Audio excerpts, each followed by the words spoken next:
Okay, thank you, Mr. President. Nagpapasalamat po tayo sa ating masipag na sponsor, Senator Bato de la Rosa, sa kanyang tulong upang maisulong ang panukalang ito.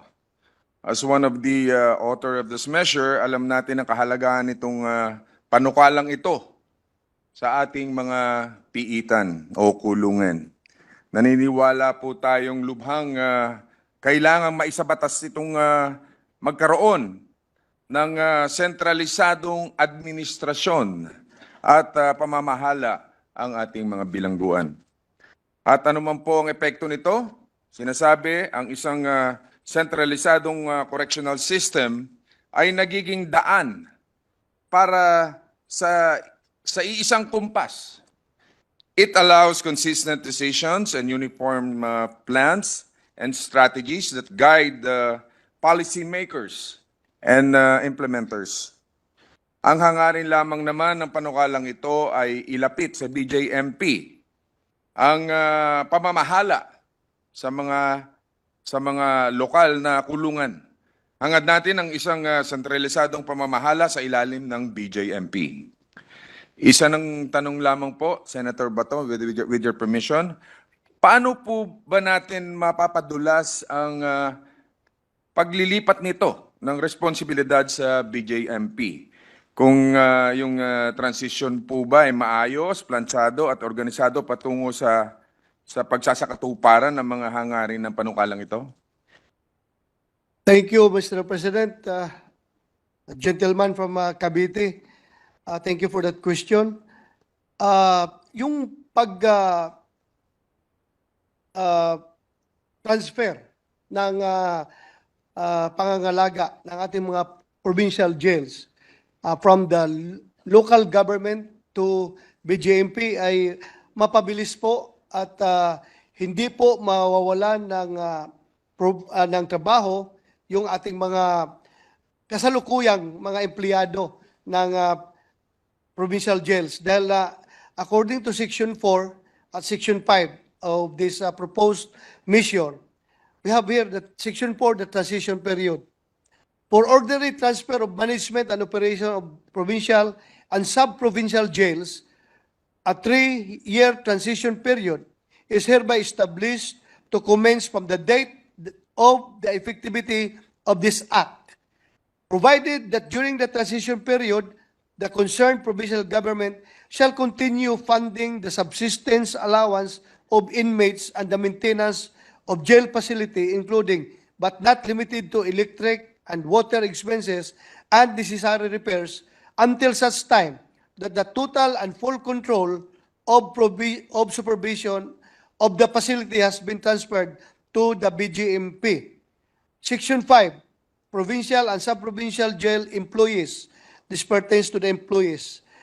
The existing employees and personnel of provincial and sub-provincial jails shall enjoy security of tenure and shall automatically be absorbed by the BJMP subject to the qualification standards as provided for in Republic Act number 9263, otherwise known as the Bureau of Fire Protection and Bureau of Jail Management and Penology Professionalization Act of 2004 as amended, and other applicable laws, pertinent rules and regulation of the Civil Service Commission, provided that those who will fail to comply with the qualification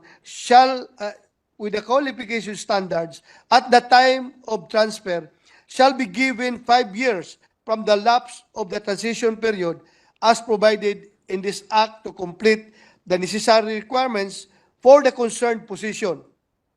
Provided further that for purposes of computation of retirement and pension benefits, the term active service shall include services rendered by employees affected in the provincial and sub-provincial jail prior to enactment of this Act, provided finally that the provincial government is hereby encouraged to automatically absorb those employees who have already reached the mandatory retirement age in the BJMP at the time of effectivity.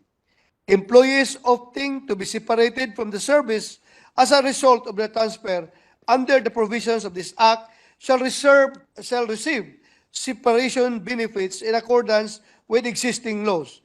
In addition, those who are qualified to retire shall be allowed to do so and be entitled to all benefits provided for under existing retirement laws. So ganun po, Mr. President, yung ating magiging transition. Wala pong maiiwan, wala pong maagrabyado dahil yung hindi maging qualified na automatically ma-absorb ng Ma-absorb. GMP ay bigyan po ng 5 years to comply with the requirements. Like for example, yung kanilang civil service requirements or yung kanilang educational requirements, pwede po lang makuha yan within the span of 5 years, Mr. President. That's a very good news for them, Mr. President, that yun ang gusto nating masiguro na hindi sila mawalan ng trabaho at makuha nila talaga yung benepisyo na dapat nila makuha.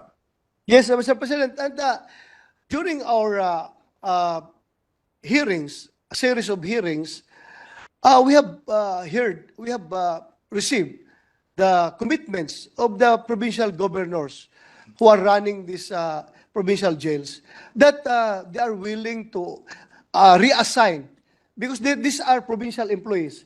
Yung hindi talaga pwedeng ma-absorb ng BJMP due to some technical reasons, ay sabi ng mga gobernador ay being their provincial employees, it is their sworn responsibility to take care of them na ilipat nila sa ibang departamento ng kanilang provincial government. That's right. That's correct, Mr. President. I used to be governor of Cavite, so alam ko na malaking gastos talaga na absorb ng provincial government yan. So kung talaga may babalik sa national, malaking kabawasan yan sa gastos ng probinsya.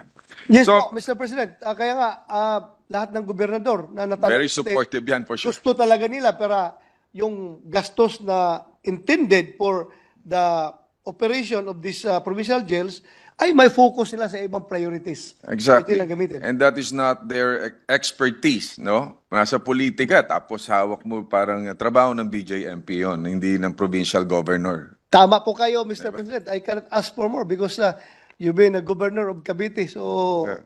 alam po So, yan. maraming salamat po, Mr. President. We would like to put into the records that maybe in the implementation of this measure, we can utilize the technological advancement we now have at our disposal, no? At gamitin natin ang armas ng teknolohiya. This representation believes that the application of technology will greatly contribute to the successful implementation if this proposed measure becomes a law. So, yun lamang po, Mr. President. Senator De La Rosa, ngayon pa lang ay binabati na kita and congratulations. Maraming salamat, Mr. President. Thank you.